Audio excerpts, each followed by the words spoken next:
She had gotten very good at mornings. That was what she was most proud of, if she was honest. The mornings. The way she had perfected them over 4 years into something that looked, from any angle, like a normal life. She would wake before him. Always. Make the coffee, lay out his cup exactly the way he liked it. Move through the kitchen quietly, efficiently, like someone who had memorized the choreography of a house and danced it without thinking. By the time he came downstairs, she would already have herself arranged, composed, pleasant, ready. She had learned that the first 10 minutes of his morning set the temperature of the entire day, and she had made herself an expert at managing that temperature. She was 34 years old, and she had forgotten that she used to sleep in on Saturdays. Her name was Clara, and the thing about Clara, the thing that was both the truest thing about her and the thing she had buried deepest, was that she had once been extraordinarily alive. Not in a loud way, not in the way that fills a room and demands attention. In a quieter, more interior way. She had been a person who felt things richly, who had opinions that surprised people, who wrote long letters by hand because she loved the intimacy of it, who laughed at things that weren't meant to be funny and found the humor anyway. She had been a person who took up space in her own life. She did not know exactly when she had stopped being that person. That was the nature of it. There was no door she had walked through, no decision she had made. There had only been, year by year, a slow learning of what was easier. What to say and what to leave unsaid. What to want and what to put quietly away. What kind of Clara he was comfortable with, and what kind made the air in the room change in a way she had learned to dread. She had loved him once with the whole of herself. She believed that still. She held on to it, actually, the memory of who she had been when she first loved him. Because that woman still felt real, still felt like someone worth being. The early years had been good in a way that made her stay through the years that weren't. She kept looking for those early years the way you look for something you're sure you left somewhere in the house, checking the same drawers over and over, even after you've stopped believing it's there. His name was Joel. He was not a cruel man. That was the complicated truth she carried with her everywhere, the thing that made it hardest to explain to anyone who hadn't lived it. He was not cruel. He didn't shout. He didn't threaten. He never did anything that would have looked, from the outside, like a reason to leave. What he did was quieter than that. He withheld. He went cold. He had a way of leaving a room without leaving it, of being physically present while removing himself so completely that the absence was somehow louder than if he had simply walked out. She would say something and watch his face close. She would reach for him and feel the slight, almost imperceptible withdrawal. She would try to start a conversation about something that mattered to her and find herself, 10 minutes later, talking alone. And she would apologize. That was what she always did. Not because she believed she had done something wrong. She had stopped knowing what she believed, but because apologizing ended the cold. And she would do almost anything to end the cold. She had a friend named Diane, who had known her since they were 22, who had stood next to her at her wedding and held her hand and cried because she was happy for her. Diane had watched the years pass with a worry she mostly kept to herself because Clara never asked for it. But one afternoon, almost 4 years in, Diane said something that Clara would turn over in her mind for weeks afterward. They were sitting in Diane's kitchen, and Clara had said something light, something dismissive about a feeling she'd had, waved it away with a laugh before it was fully out, and Diane had looked at her with a steadiness that wasn't comfortable and said, "You do that a lot now. You start to say something real, and then you take it back before anyone can hear it." Clara had laughed again. She was good at laughing things away. But she drove home that afternoon with Diane's words sitting in the passenger seat, and she couldn't make them leave. You start to say something real, and then you take it back before anyone can hear it. She had not realized she was doing it. That was the worst part. She had not realized how practiced she had become at silencing herself before anyone else had the chance to. She had learned to edit at the source, to feel something and immediately assess whether it was worth the cost of saying it, and to decide, almost always, that it wasn't. She had built an entire internal system of self-censorship so efficient that she often didn't know what she actually felt anymore, because she was stopping it so early in the process that it never fully formed. She had gone silent. Not to the world. She still laughed at parties, still had opinions about things that didn't matter, still filled a conversation easily enough. But silent in the deeper way. Silent about what she needed. Silent about what hurt. Silent about the loneliness that lived inside her marriage like a fifth wall. Invisible, but always there. Silent about the version of herself she was losing, year by year, like papers slipping through her fingers in a wind she refused to acknowledge. The silence, she told herself, was keeping the peace. It was what love required. It was the mature choice, the evolved choice. The choice of someone who understood that relationships demanded sacrifice and compromise, and the setting aside of your own smaller feelings for the sake of something larger. She had been telling herself that for so long she had never stopped to ask what she was actually sacrificing. She had never added it up. She had given individual things away so gradually, so one at a time, that she had never seen the total. She stopped writing letters. It had started because he found it odd.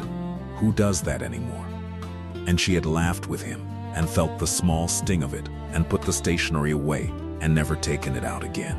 She stopped laughing at the things that weren't meant to be funny because he would look at her with a confusion that made her feel strange.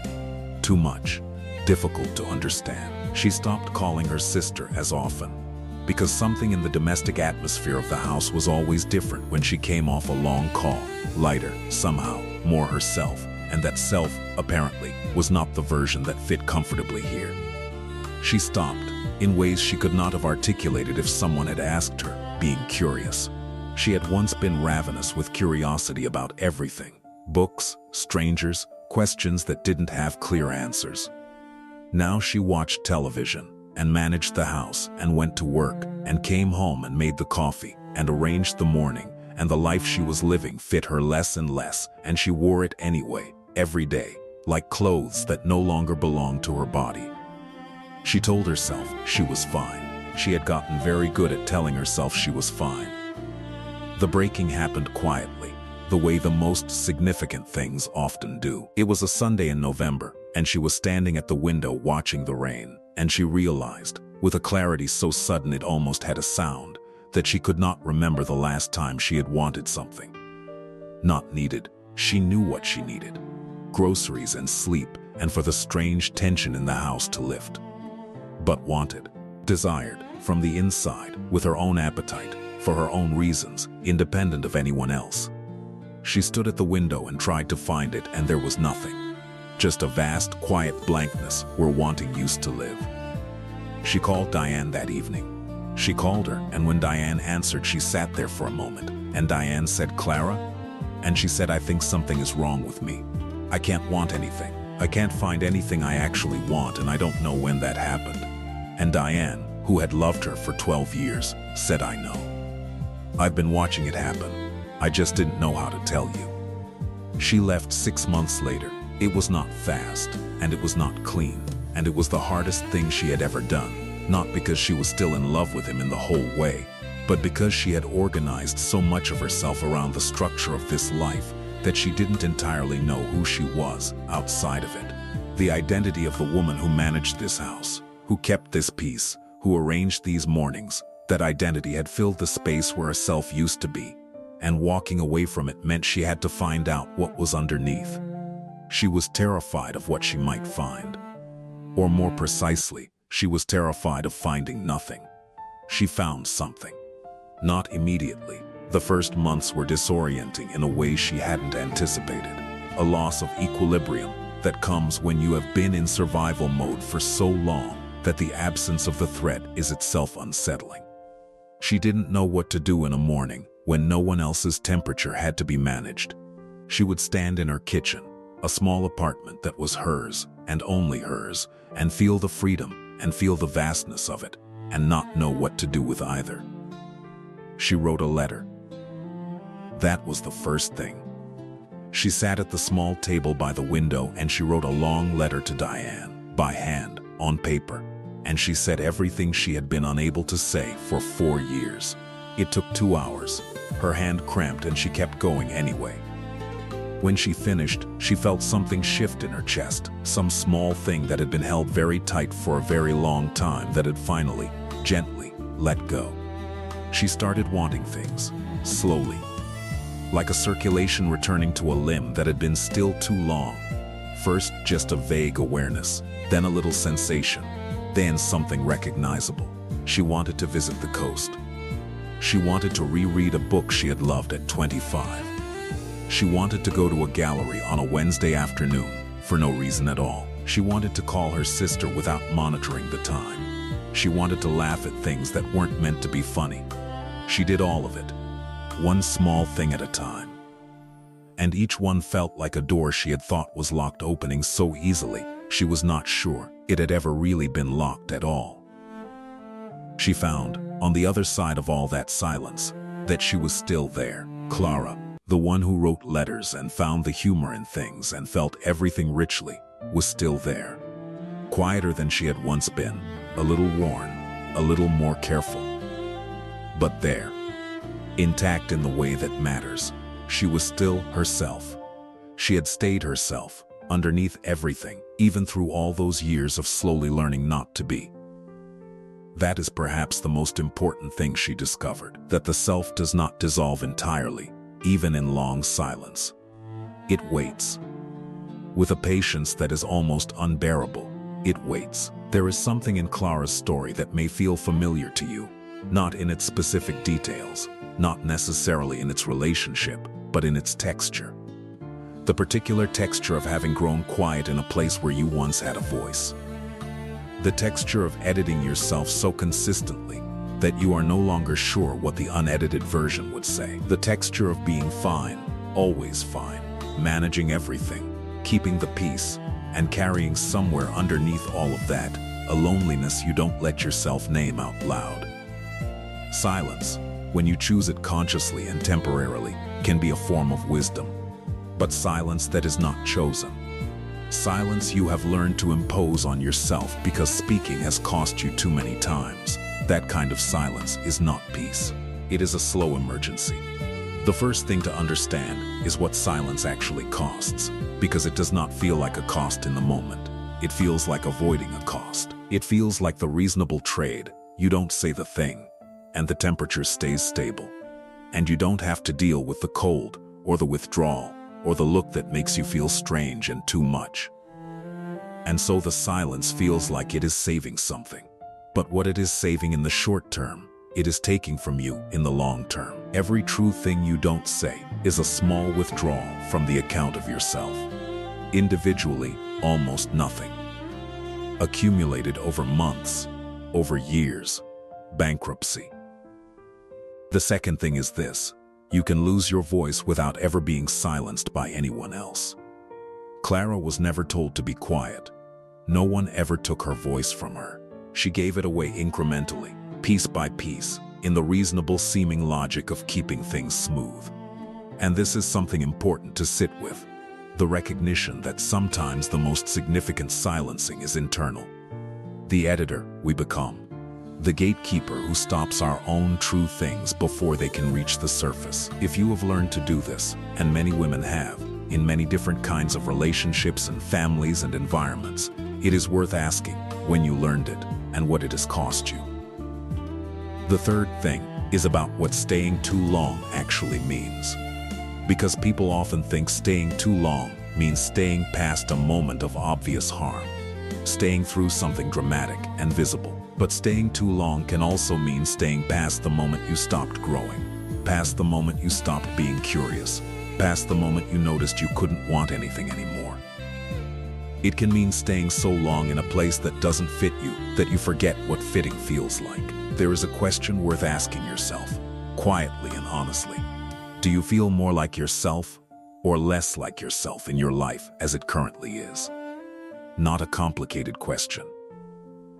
Not requiring analysis. Just a felt sense, more or less. If the answer is less, that is not nothing. That is information. That is your interior life trying to tell you something you have been too busy managing everything to hear. The fourth thing is about the return. Because one of the fears that keeps people in silent lives, in managed lives, in smaller than they need to be lives, is the fear that it is too late, that they have been quiet so long, that the voice is gone, that they have not wanted things for so long that they no longer can, that the self they remember is no longer available, that they have simply become this quieter, more careful version, and there is nothing underneath it. Clara was afraid of this. She stood in her first apartment and felt the blankness and was afraid it was permanent. It was not permanent. It was a silence that had been going on so long it needed time to end. The voice comes back. The wanting comes back. Not all at once, not on command, but it comes, and it comes back in the specific, unique, entirely yours way that it always was. Because no amount of silence actually erases a self. It only covers it. And covering is not the same as gone.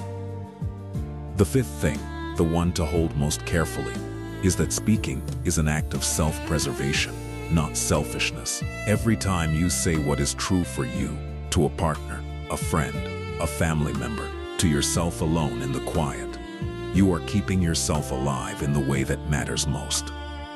Every time you resist the edit, let the real thing come out. Stay in a conversation even when staying is uncomfortable. You are practicing the most fundamental form of self-respect there is. You are saying, I am here. My inner life is real. My experience counts. My voice deserves to take up space in this world. It is not selfish to need to be heard. It is human. It is the most human thing there is. And if you have been silent for a while, whether in a relationship, a family, a friendship, or simply inside yourself, it is not too late to make a sound. Start small if you need to. Write it down before you say it. Say it to one person who is safe. Say it quietly, imperfectly, without knowing exactly how it will land. Let it be awkward. Let it be a little frightening. Let it be the first word of a language you are relearning. Clara wrote a letter. That was her first sound.